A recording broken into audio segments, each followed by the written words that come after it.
All Hit Radio.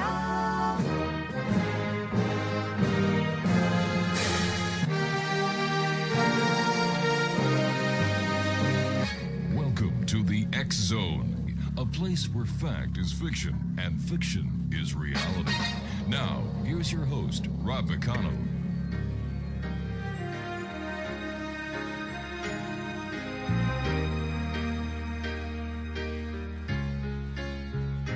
Canada is the Rocky Mountains. Canada is Prince Edward Island. Canada is the country made for love. Canada is La Belle Province. Canada is the Yukon mine. Canada is a country full of love. We have love for our neighbor of whatever creed or color. We have love for our cities and our valleys and our plains. We have a voice that is calling, telling all the world we're willing to welcome them to this great land. Well, that's what Canada is. Canada is the Rocky Mountains. Canada is Prince Edward Island. And welcome back to the X Zone, everyone. I am Rob McConnell, and for the next 2 hours, I'm your host and your guide as together we will cross the time-space continuum to this place that I call the X Zone. It's a place where people dare to believe and dare to be heard. It's a place where fact is fiction and fiction is reality, Monday through Friday from 10 p.m. Eastern until midnight, right here from our broadcast center and studios in St. Catharines, Ontario, Canada. And speaking of St. Catharines, if you're listening to us on AM 1220, that is Classic 1220, CFAJ AM, that broadcasts right here from St. Catharines, Ontario, and stream us around the world on classic1220.ca. If you'd like to send me an email, xzone@xzoneradiotv.com, on all social media sites, Xzone Radio TV as well. Oh, geez, the news these days is filled with Trumpisms. Yeah, Donald Trump did what he said he was going to do. He's added a 25% tariff on, steel and aluminum. And of course, you know, the people in the United States, they never use that, do they? Oh, yes, they do. It's going to be interesting to see what happens over the next couple of days. We still have approximately 3 weeks left on the first pause of the tariffs that were supposed to be implemented on February the 1st. We'll see what happens there, but we already know by now that President Trump does things that he wants to do when he wants to do them. And after all, that's what you can do when you're a legend in your own mind. But it has an effect on Canada. It's got an effect on other countries around the world. And this is what we're going to be talking about this hour. I have a good friend of mine here in studio with me. Hans Schmidt is his name, and Hans is a former member of the Canadian military. He's been all over the world, and as always, Hans, nice having you with us. It's great talking to you, and tell our listeners a little bit about yourself. Well, thank you for bringing me on the program, Rob. About myself, I'm going to try and keep it in a summarized fashion. Okay. Having joined the Canadian Armed Forces, basically, after I finished high school and started college, I got to back up. I was born in Toronto, and at 18 months, I was taken over to Germany by my grandparents, and I was raised in Germany. And I came back to Canada at age 7, didn't speak a word of English. My first mother tongue was Italian. My second mother tongue, if you want all purpose, because I went to school over in Germany, was German. And then I came to Canada at age 7, and that's where I had to learn English. Went through public school in Toronto, high school, and started off college, Centennial College, working for my aviation certification. And then I started my pilot's license, and I wanted to become an airline pilot. That didn't pan out, so I saw this recruiting venture, and I decided I'm going to go and join the Canadian Armed Forces, which I did. With the Canadian Forces, that sent me all over the globe, basically. Started off my career as a logistician and supply, and wound up with 2 service battalion of the 2nd Special Service Force, which was inaugurated in 1977.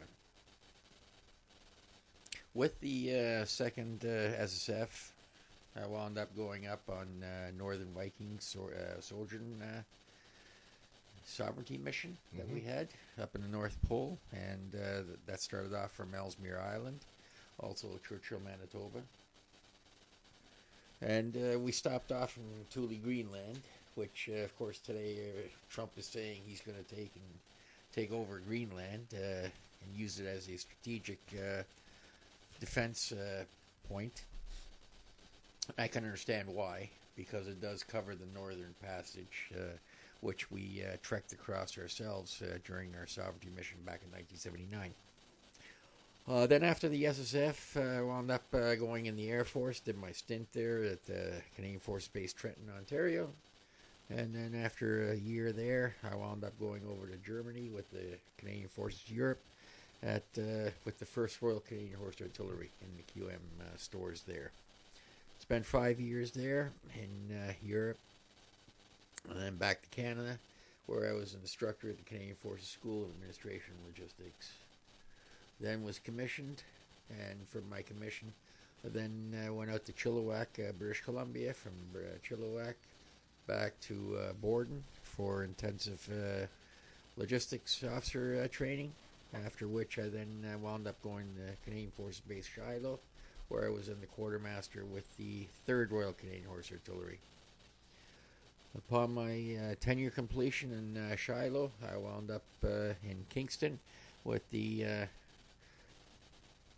1st Canadian Divisional Artillery headquarters within the 1st Canadian Div HQ.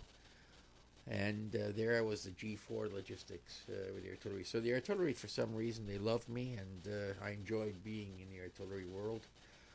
And so I was told I made history being the 1st logistics officer to go through 2 major units and then become the G4 of all artillery across both regular force and reserves. So I felt honored with that, and so every year I join up and I joined the annual 1RCHA reunion that's held annually in Trenton. You know, like I say to every member of the armed forces that I have the pleasure of meeting, thank you for your service, and to the other members of the military who give so willingly to protect Canada, you know, bless them all and thank them all. You and I have talked, whether it's downstairs or whether it's having a coffee, about the state of this country of ours that we both love. And I kind of understand, after talking to you, the logistics as why President Trump is so bound and determined to not only take Greenland, but also to take the Panama Canal. But to do what he's doing to Canada makes no sense to me. You know, why does he want Canada so bad that he's willing to totally devastate our economy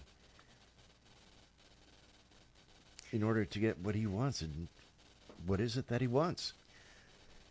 Well, in my opinion, strong opinion, in following everything that's going on in today's bizarre world, as I call it, what is the main objective, and what is the root of everything that Donald Trump stands for? Money.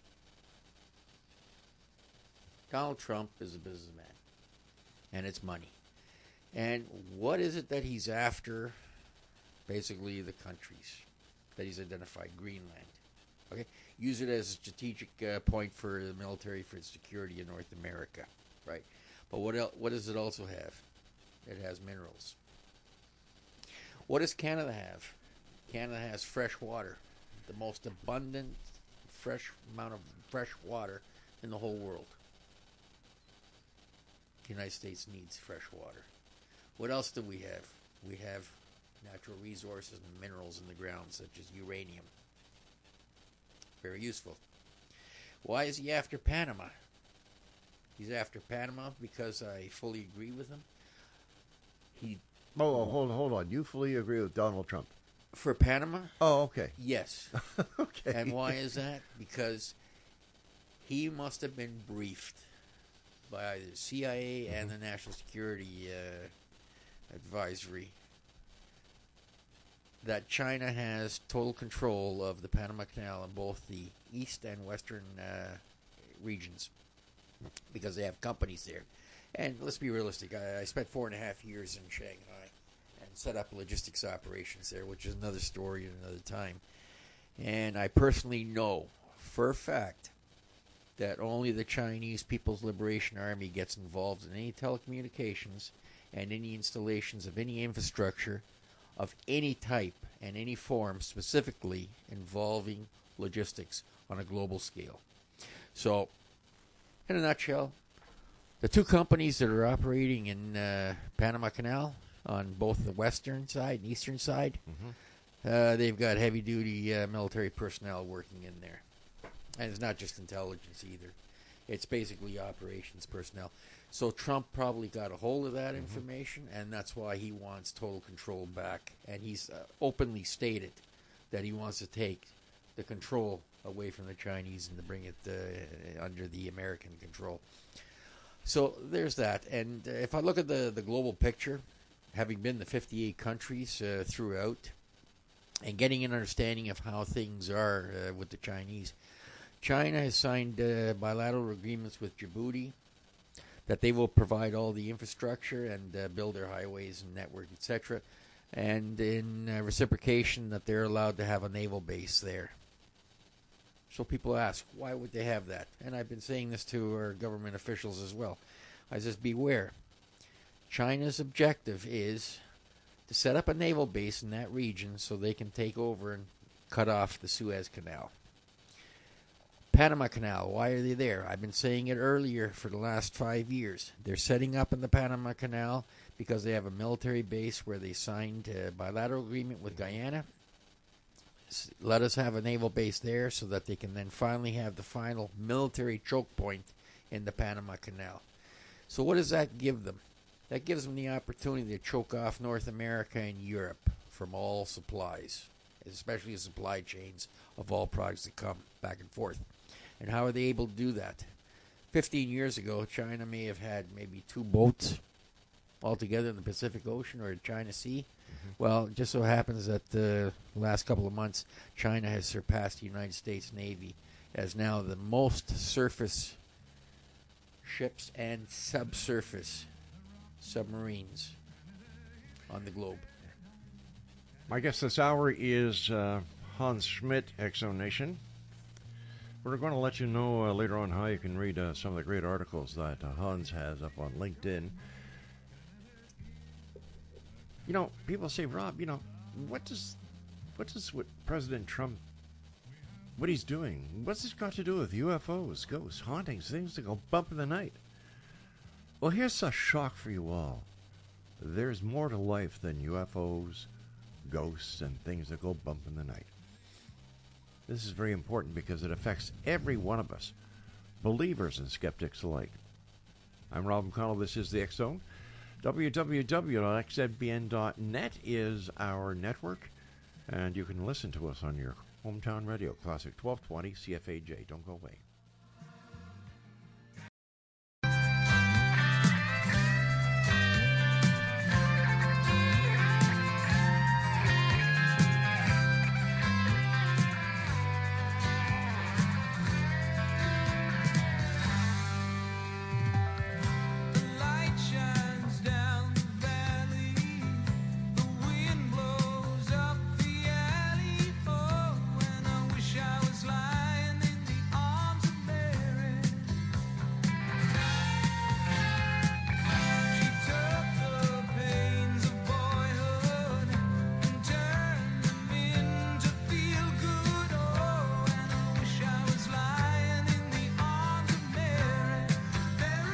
Welcome back, everyone. This is the X Zone. I'm Rob McConnell, and that is Chilliwack with Arms of Mary. If you'd like to send me an email, xzone at xzoneradiotv.com, and, of course, on all major social media platforms, X Zone, Radio, TV, and of course, our newest one is we're up on X, Twitter, that one that I used to say, I'll never get on X. I'll never, well, I guess I should never say never because, yes, I'm there now. And it's nice meeting a whole bunch of new people. Mind you, I've tried to friend Elon Musk, but nothing yet. Patience is a virtue. My guest this hour is my good friend Hans Schmidt, former member of Canada's military. He has a lot of great things to say. And how can people read your LinkedIn articles, Hans? Well, they can read my LinkedIn articles on mostly the comments and the articles that I put out there. It's predominantly articles that deal with logistics and the logistics environment and global logistics. And then I also put my comments down on certain, I'm going to say, articles and pages or posts that people put in that are political, even though I'm mostly against the political input within LinkedIn. But I do also put in on Facebook under my name. Something I've noticed about your articles, they make sense. Most of the articles that are posted on social media sites, they make no sense, and people have an ulterior motive, but your articles are filled with facts. They're filled with the truth. And you usually don't see that on social media platforms. It's quite refreshing. You and I were talking earlier, and we were talking about, we were talking about the military. We were talking about the carbon tax, and you were saying that if Mark Carney? Correct. If he gets in, he was talking about, what was it, that the price of gas would increase $2.70 a liter? You're absolutely right with that one, Rob. That's... I have to chuckle. I've been following Mark Carney when he was the Bank of Canada governor, and then moved over to the UK and became the governor of the Bank of England. His policies weren't all that great for the Bank of England, which is one of the reasons that after Brexit, or right at Brexit time frame, he resigned, because his policies were not accepted by the UK government or regime, because it was against, or if you want to call it the opposite of the Brexit policies that were being worked on. He came back to Canada, from my understanding, because we have relatives over in the UK, and they're pretty high up there in the financial world. He came back to Canada because there was not one single Fortune 500 company, financial firm, that was interested in hiring him, because they knew of his background and his policy, plus his association with the World Economic Forum, the World Health Organization, the Green Foundations, and all that he was with, because he was actually advocating and pushing for all this climate and net zero, and that, which didn't make any sense. But if you look down, he went off to this firm that he was with, the venture firm, and he's a liberal elite. Okay, and I'm just going to rhyme off that. Carney seems to be more interested in supporting dirty dictators and supporting their oil from those dirty dictators, such as Iran, Russia, Venezuela. And he supports clean without supporting any clean and responsible Canadian energy. So not only hypocritical, but also I call it for his own self-serving purpose and self-benefits. Because he wants to really cripple Canada's energy sector, driving investment, jobs, and business overseas. And why is that? Because he's been pushing Trudeau, when he was as acting advisor, economic advisor, to increase the carbon tax levels. He said the rates were too low. And as you were saying earlier, he basically stated, and this is fact, folks, stated that the Canadian public and citizens need to be punished for their gas emissions and carbon emissions. So therefore, the fuel, the gasoline carbon tax should be increased by $2.70 above today's regular prices, which would bring the liter of fuel up to at least $5 or more per liter. Now, why is that? Carney seems to be telling everybody he's axing the consumer carbon tax, and then he'll be replacing it with another green initiative. He's starting to sound a lot like Elon Musk.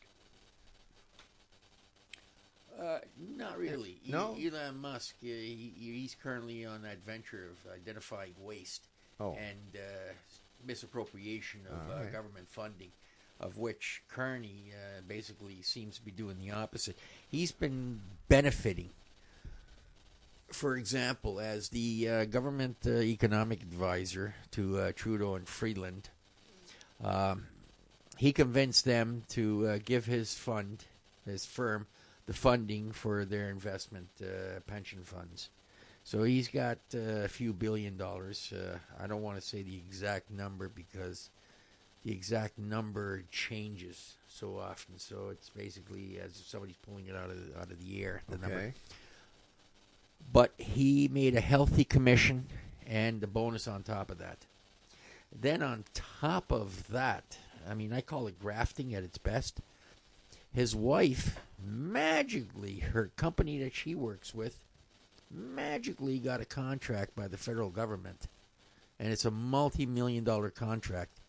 And she seemed to have gotten a nice bonus right thereafter, after receiving this contract. So you have to wonder, here's a guy that comes back to Canada from overseas, doesn't have anything to do with anybody, becomes the advisor to the Prime Minister, gets his firm to receive billions of dollars, and then his wife's company magically gets a contract. So, as far as I'm concerned, he's worse than Trudeau when it comes to self-benefits on the taxpayer's back. So again, as Carney points out during all his campaign and all that, the carbon credit market is already oversupplied. In Alberta, for example, the carbon credit price was $47 per ton in November, much less than the official 80 tons carbon price that was originally set. So by adding a consumer credit onto the market, this will increase the supply to an already saturated market. What does that mean? To deal with the problem, Carney promises much stricter emission standards than are currently in place. With more emissions subject to tax, carbon credits get soaked up, eventually raising the fuel prices. Though it is not officially a tax, the scheme will have the same effect on consumers and businesses as the fuel charge, also known as the carbon tax. So, Rob, what he's doing is he's flim-flamming everybody. He's only saying to the people, I'm going to axe a tax, as Polyev calls it. But in actual fact, he's got this hidden agenda where once he's elected, should he be elected in, he's going to whammy the Canadians. And you think we're suffering now? Carney gets in, pushes all this through. We ain't seen nothing yet. There'll be an awful lot more homeless, and there'll be an awful lot more people that will not be able to afford to heat their homes, let alone fuel up their vehicles and go back and forth to work. So costs are going up. The cost of living on a daily basis is going to be going up. The cost of gasoline is going to be going up. And everything else stays the same. So how are the Canadians supposed to make ends meet with the cost going up and everything else staying the same? Well, that's just it. I mean, deep down, first of all, I have no political affiliation with any party. Yep. I mean, I've had the Conservatives come after me. I've had the Liberals come after me. I've had the NDP. I call them the nickel and dime party now because their leader, he's the biggest flip-flopper that exists on the face of the earth. In reality, do we have any real true leaders here in Canada right now? Not really. No. I mean, if they say Carney is supposed to be in the latest Nanos poll, they say Carney, the majority of the people, I mean, not majority, I'm going to say 40% I'm going to use factual numbers. 40% of the Canadians that submitted to the Nanos poll say they're more comfortable in Carney dealing with Trudeau. Wrong. I mean, not Trudeau, with Trump. That's an absolute wrong. Trump has gotten rid of the DEI. He's gotten rid of any minorities within the federal departments. He detests anybody on the LGBTQ advocacy groups and any other groups that are with gender equality, because he just passed the law and the executive order that only men and women, male and females, are identified as the genders. So now, if you take a look at everything that Trump has just signed for economic orders, it goes against everything that Carney and Trudeau stand for. And unfortunately for the NDP, you had Jagmeet Singh supporting everything that the Liberals have been pushing through. And in some cases, the Bloc have also supported, where the Conservatives were against it. And so you have to look at it and say, right, who is really going to be the best person to deal with Trump? Poilievre may have an edge because he's a conservative, because he wants to axe the taxes. And by the way, we're the only population across the globe or around the globe that are paying a carbon tax. So you have to wonder, we have an emissions of 0.14%. We have an abundance of trees. We have over billions of trees that soak up all the, I'm going to say, the emissions that are out there. Right. So realistically, we have a net zero just from the trees. So if I look back and reflect on what's happening with all this carbon tax money that's being collected, well, when I checked into it, it goes into a green slush fund. That green slush fund, which is the $400+ billion that goes in there, it magically is allocated to 3 or 4 different companies. And you wouldn't believe this, but it just so happens that our environment minister and the prime minister are heavily invested in 2 of these companies where all this money goes into. And the plot thickens, and we'll be back on the other side of this short break as the X Zone continues with yours truly, Rob McConnell, and a special guest this hour is Hans Schmidt. And Hans and I will be back on the other side as we continue talking about, well, politics, I guess we can call it that. Or BS, as we can call it. I don't know anymore. We'll be back on the other side of this break. Rob McConnell here on the X Zone Broadcast Network, and you're listening to us on your hometown radio, Classic 1220, streaming at classic1220.ca.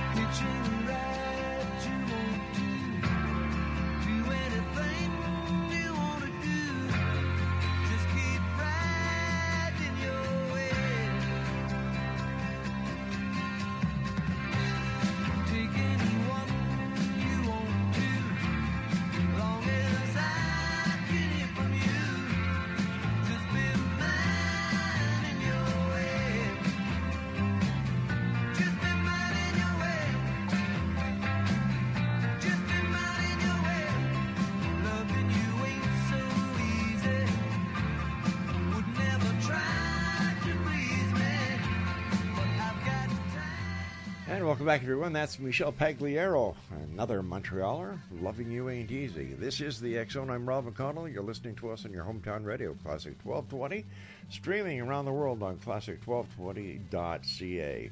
We're talking politics this hour because, as I said at the beginning of tonight's show, there is more to life than UFOs, ghosts, things that go bump in the night. And here's something to think about, okay, guys? You're a little alien in your flying saucer, and you're scooting around the universe, and this little blue planet, third rock from the sun, grabs your attention. And you figure, I like the color blue. Let's see what's going on down there. Can you just imagine them listening in and watching what's going on this planet? You have the wars. You have the famine. You've got the weather. You've got everything that an alien wouldn't want, unless you're from Mexico, Guatemala, or anywhere like that.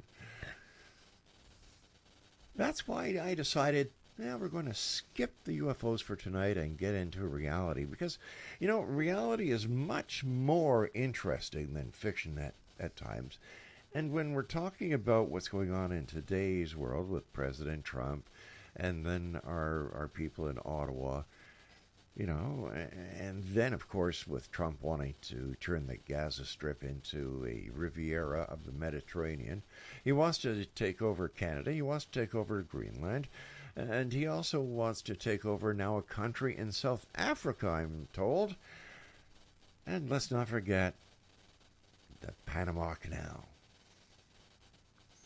Now, if anybody can tell me why an alien would want to be interested in making contact with us is something that they'd want to do, please tell me, because all they need to do is look at the best of this planet and say, hey, no intelligent life here. Whoop, let's go.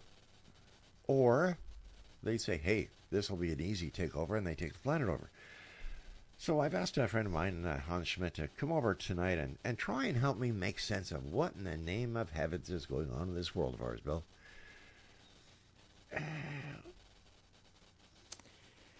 Help me out here, Bill.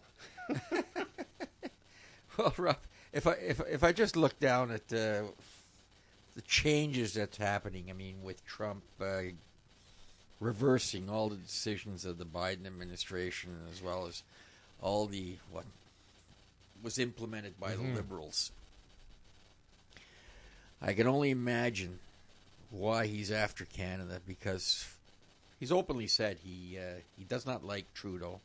And Trudeau's been pushing everything and implementing everything in Canada what Trump is against. And if we look at it, it was about a month ago where the government tried to hide all the expenditures of all our tax money that went overseas. Yeah. Unfortunately for them, there were two people that held on and got these documents released. And I managed to get a hold of one. Really? And I've got it here in front of me, Rob, and I can understand why the government's hiding them. This is taxpayers' money. All right, let's spill the beans. Let's spill the beans, Bill. Okay, $50 million went to Mozambique for the support to education in Mozambique. How much? 50 million Canadian dollars. Were there the purchase of any condoms in that? No, but on top of that, they then sent an additional 17 million to Mozambique for advancing the quality education and school-related sexual and reproductive health and rights. All right, there's where the condoms are. That's right. Okay, let's play it safe. Okay. And then to Mali. For the government of Mali, in support of the health sector, 20 million. Now, we all know a war was going on there, and it was the guerrillas that were taking it. Yeah. So did the money actually get to them? I doubt it. Probably went to the orangutans. Again, an additional 20 million was also then pumped in, so a total of 37 million to the government of Mali. And then for the sectoral budget support in sexual and reproductive health in Mali, an additional $17,819,041. That was for the condoms. Condoms in a war zone. Now figure that. It's in a conflicted country. Well, I understand that if they're using the rubber in order to make a highly advanced weapon called a slingshot, it might work. Exactly, but let's be realistic. The last part I want to point out here is the $75 million to Tanzania. Okay. 75 million to strengthen Tanzania's primary financial sector. Now, they manufacture condoms. No? Now, let's be realistic, okay? What I've read off here is we're talking at least about $400 million worth. Okay, that's a lot of condoms, yeah. Out of that $400 million, let's reflect back reality what's happening today. Okay. We have a homeless population growing across Canada. Yep. We have over 2 million people using the food banks per month. That is. We have food programs in schools because they say 60% of the children going to school today go to school hungry because they don't have decent meals. Why is that? Because of the taxation. The taxation that is being put on everybody, and I'm just talking, not just talking federal level, I'm talking provincial level and municipality. The City of Toronto just increased their taxes by another 6.9%. And then the water in the sewage is also being increased. Now, this is my belief because I've been to the world. I've been to all the OPEC countries aside from Canada.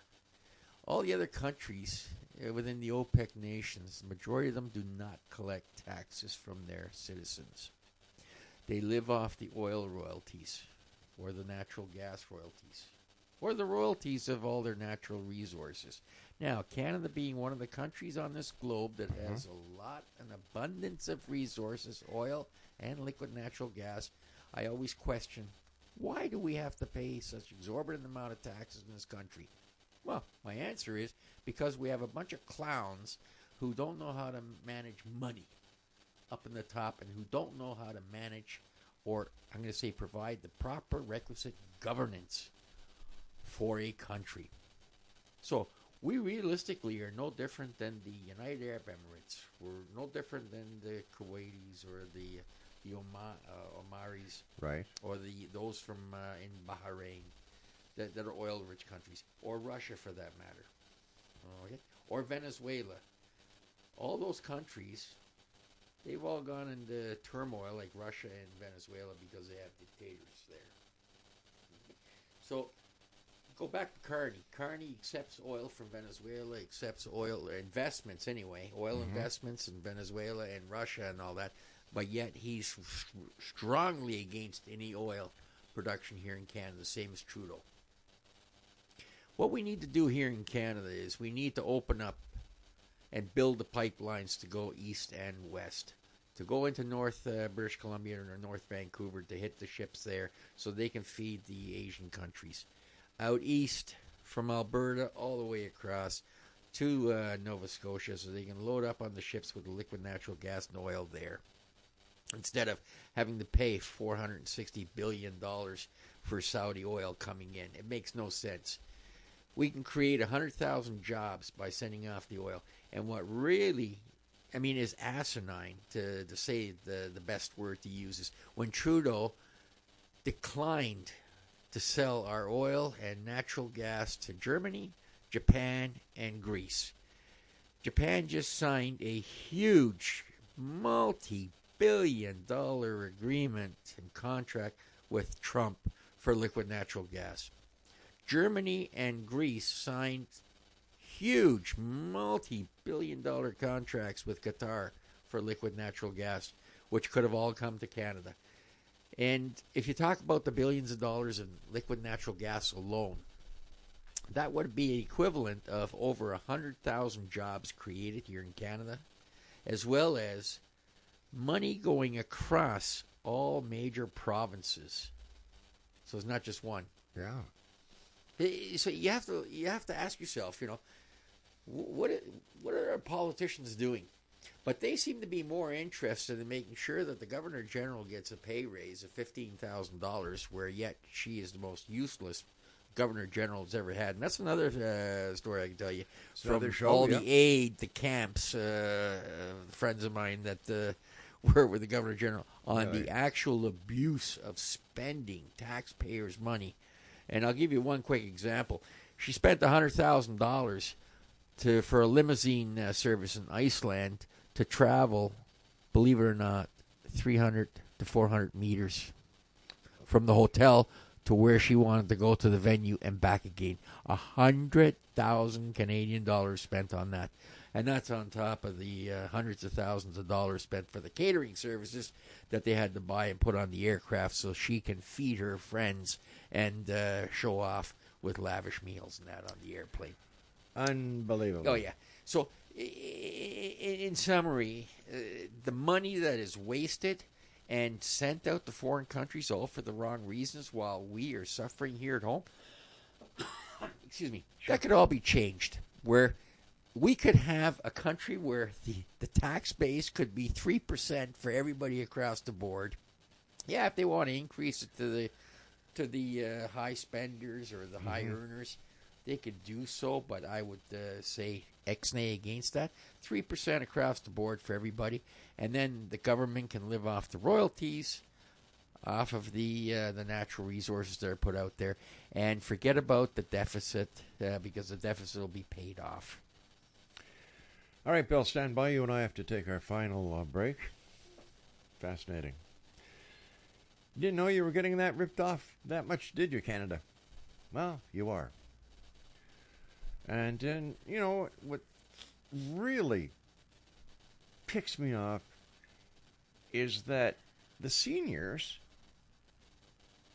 basically are on fixed incomes now. They can't afford a lot of things. They can't afford proper meals, God bless them.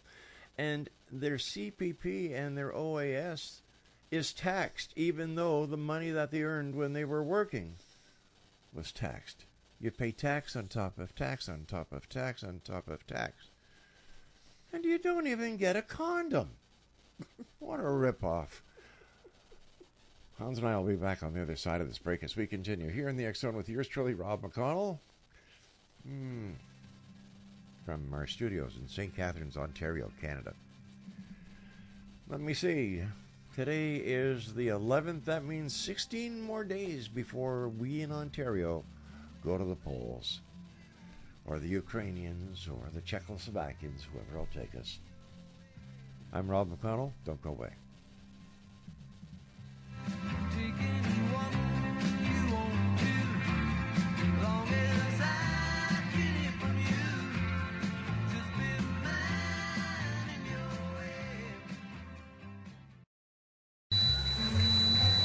I'm not a Starfleet commander or TJ Hooker.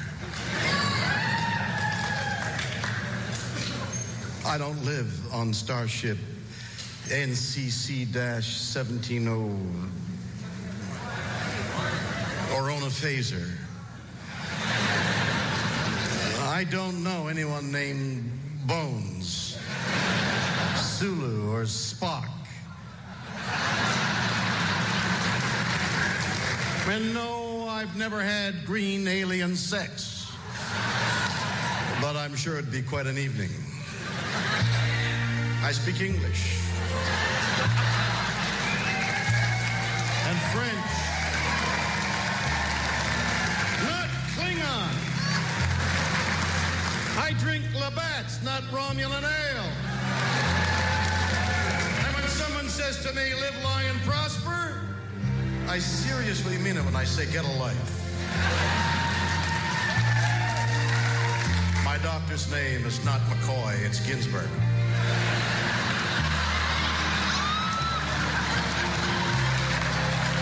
And tribbles were puppets, not real animals.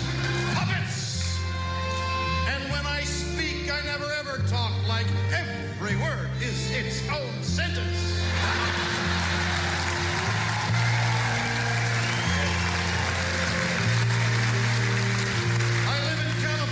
But I was raised in Montreal. And yes, I've gone where no man has gone before, but I was in Mexico and her father gave me permission. My name is William Shatner, and I am Canadian. William Shatner, I am Canadian. Speaking about Canadian, Hans, why don't we just start buying Canadian? Yeah, you think in today's time with all the tariffs, my personal opinion would be is instead of trying to fight fire with fire, let's do the opposite. Instead of putting tariffs on any products going down to the United States from Canada, we should start looking at our interprovincial barriers. Knock them down.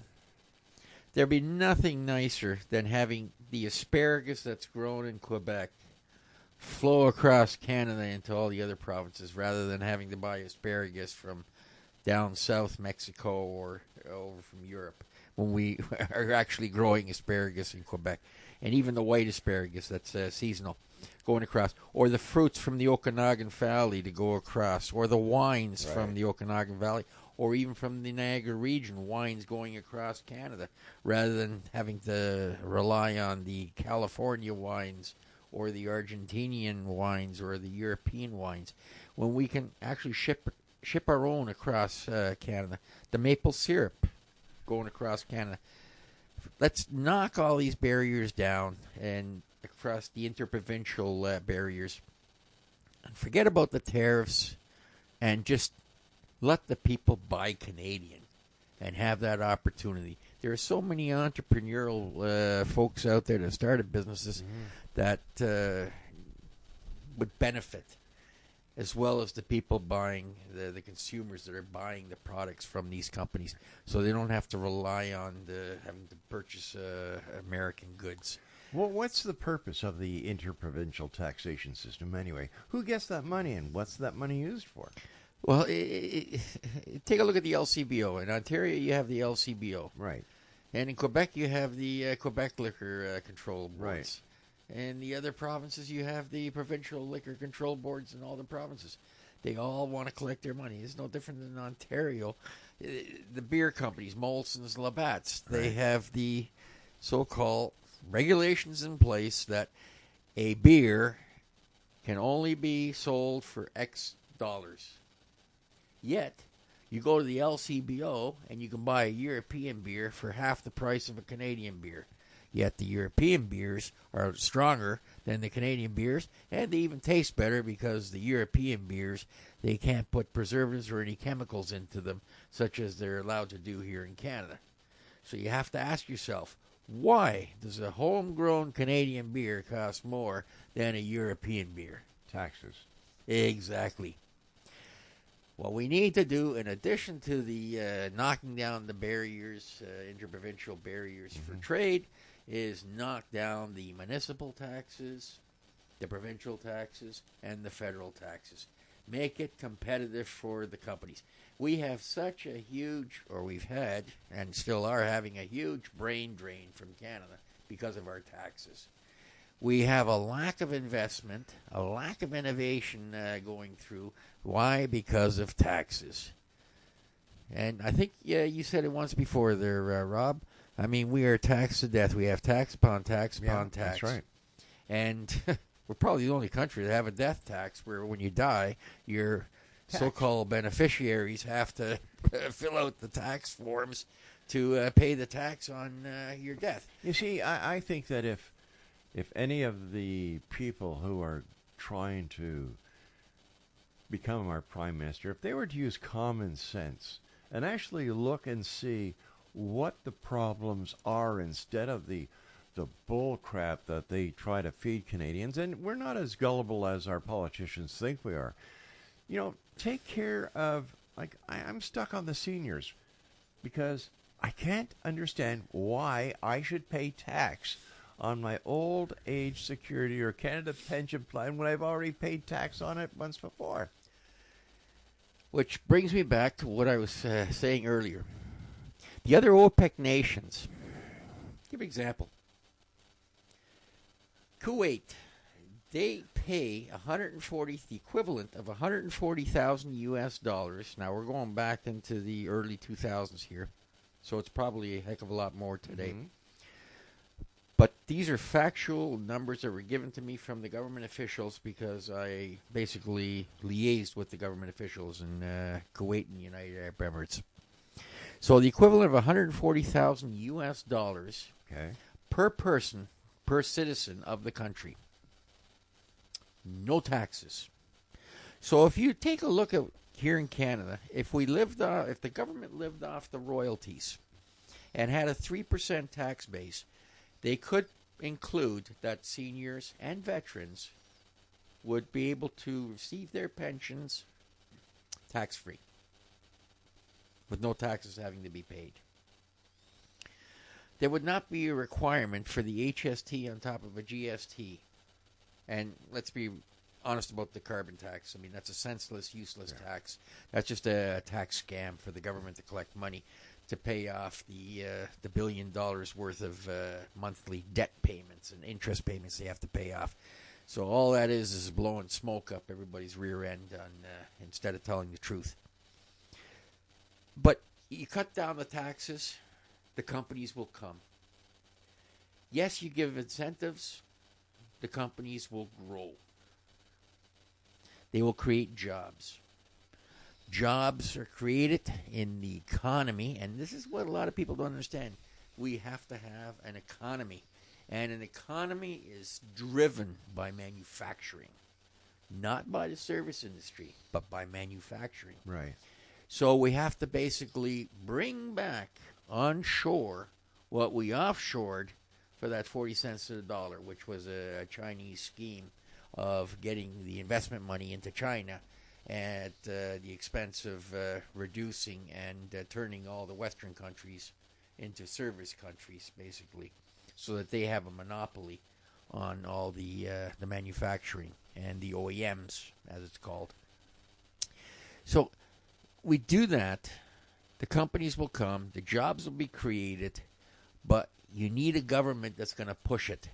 And you need a government that instead of being self-serving, because after all, constituents, why do we vote these people in? We vote these members of parliament in, or these candidates to become a member of parliament, because they're supposed to serve us, not serve themselves. Right. Well, the new government that's to be elected, what they need to do is they need to turn around and say, you know what, we're gonna make our pensions the same as everybody else.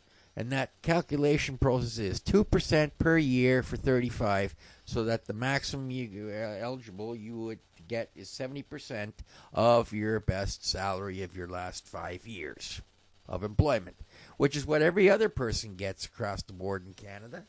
And I know that's how they do the calculations for the Canadian Forces personnel.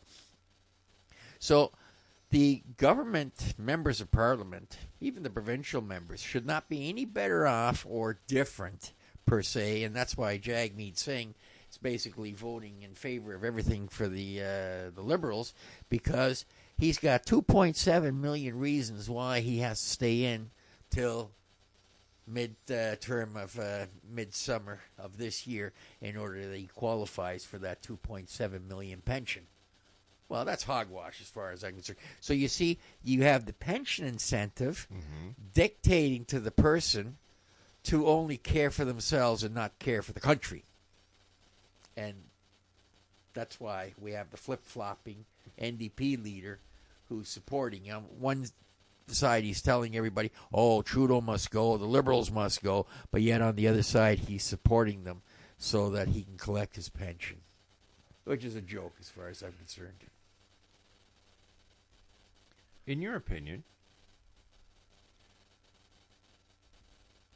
who is giving Canada right now, and I know it's not a big choice here, who's giving the Canadians the best opportunity of bringing this country out of the mess it's in?